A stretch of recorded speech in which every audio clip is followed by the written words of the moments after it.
A new ABC News poll found Biden's latest approval rating at 52%. That is about 14 points down from the 100-day average approval rating of any sitting president since 1945. Despite that, Biden is still 10 points ahead of Trump's 100-day approval rating, if you can follow all of that. Pretty wild. So Fox News also shows Biden approval rating amongst a range of demographics and found 95% approval rating amongst Democrats, 67% amongst under 35, 54% of all voters. Author of Tio Bernie, president and founder of Solidarity Strategies, former senior advisor to the Sanders campaign, Chuck Rocha, and White House reporter at Real Clear Politics, Philip Wegman. They join us now to discuss. Chuck, you've got a long time experience here with poll numbers.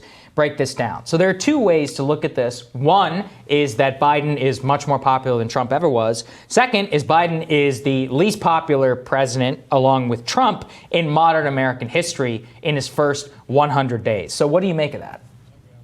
Well, it's a different age in politics today. When you start looking at presidential approval ratings over time, you have to remember that there were not internet trolls back then or Russia bot bots, right, out creating things on the internet. Right now, we're in such a divisive age. And I say that not to make excuses for anybody. It's just a different time. Mm-hmm. We've elected people back in the day before there was TVs that we never would have elected when there were TVs, just like we would have elected people now because of social media, a la Donald Trump. If there hadn't been social media, it would have been much different. So I think you have to separate things. And at the end of the day, Joe Biden is getting tremendous numbers, but there's always room for improvement here. But you have to, looking over historical data over 100 years, which is what this particular tweet is looking at, is you have to separate the polarization of where we are today and where we were even 15 or 20 years ago, just because of the rise of the internet, false information, and what we've lived through that would even lead to an insurrection at our U.S. Capitol, which none of us thought we would ever see.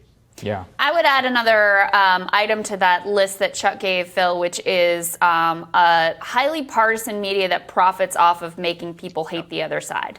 We've been talking here a lot. I know that you have nothing to do with that. Neither do we here. Yeah, it's true. But, we've been talking here a lot about this sectarianism. It didn't emerge in a vacuum. Matt Taibbi's great book, Hate Inc., charts how after the sort of war on terror enemy was no longer as interesting to the public, cable news agencies, they needed some way to drive ratings. And so they decided the enemy for their to drive ratings and gin up their audience would be the people who happen to have different ideological views. And so I think that's part of the climate, too, where, 52% approval rating, it may not be much compared to history, but it may be the upper limit of about what's possible these days. I would echo what Chuck said in terms of this is a reflection of larger trends of polarization. And what you just described, Crystal, is absolutely part of the picture as well, both on the left and the right. The easiest way to get eyeballs either on a news segment or on an article is to demonize the other side. I'm actually kind of surprised that Biden's numbers are as low as they are in those polls. It's reflected also in the aggregate at Real Clear Politics. So this isn't just a one-off. This is part of a larger trend. I'm surprised that they're actually as low as they are because what we've seen from Republicans thus far is they have struggled to turn Biden into the same sort of boogeyman as they so easily wrote off, Barack Obama and Hillary Clinton.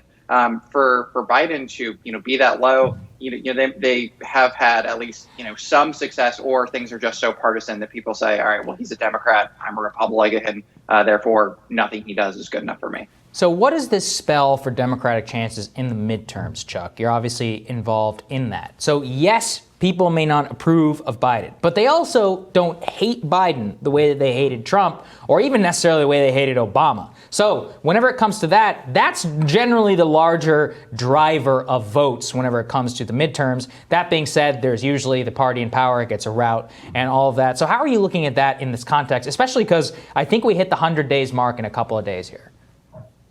We hit the 100-day mark on Wednesday, and the Biden administration has had a great honeymoon leading through these 100 days. He's put shots in arms. He's put money in bank accounts. Now, the key to what you're just saying is about now what do you do with that in a midterm election when you had the highest turnout almost in the history of American politics when Joe Biden or, I remind you, Donald Trump will not be on the ticket. What we're all trying to figure out right now with focus groups and talking to voters on the ground, especially with new voters. New voters in McAllen, Texas, where 58,000 new Latinos showed up who didn't vote in 16 or 18, and have a conversation with them to see if we can get them back and if we can get them back to vote for Democrats. That's what both parties right now are spending lots of money to try to figure out. And what I've been preaching for a long time is let's start having a conversation now, because now we have momentum. We've literally done something. There's 3 million shots going in arms every single day. There's an infrastructure plan. We sent everybody a check. Democrats, we should be talking about this over and over again, while Republicans are calling us the boogeyman and calling us socialists and saying that ain't true. This is how you own the narrative and get out ahead of all of this if you want to win elections. Yeah, that's actually a really interesting point, Phil, which is Trump obviously was a huge driver of turnout, both among his own people who are very excited to come out and vote for him, and among Democrats who were very excited to come out and vote against him.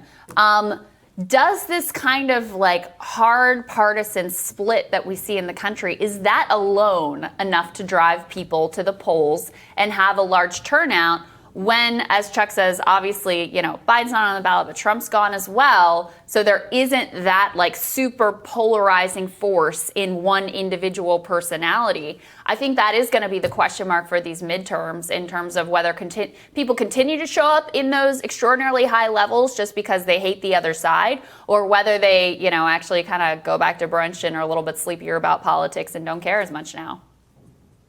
You talk to Republicans behind the scenes, and their theory of the case is very simple, which is that they picked up seats in the House in 2020, and magically they're going to have the same thing happen in 2022. These guys are prepared to take back, the gavel from Speaker Pelosi, and they think that once they're in charge, they can really force Biden to the negotiation table. That's not necessarily a given because, as you pointed out, Trump is not on the ballot. Republicans also have to figure out a way to energize their base. The obvious, easiest way is to point to things that Biden has done that their base is not going to like, and hopefully that is enough for them in their minds to bring them back to the majority. I think that if you look at the polling numbers, you'll see that Biden gets his lowest marks for what is happening currently on the border. That is going to be in every single Republican attack ad. Also, as time goes on with this infrastructure package, there's a slim majority of Americans who like it right now. You're going to see Republicans slice and dice and parse that bill, 1,000 times until 2022 to say this is nothing but a liberal giveaway. And right. So that is their strategy. But yeah, they're looking around and saying, wait a minute, we haven't had an election without Trump involved. How do we win? No, I think you're right. They're going to try and turn it into their Obamacare and then into DACA from 2014. We'll see if it works out. Okay, guys, stick with us. We'll be right back with Team Rising.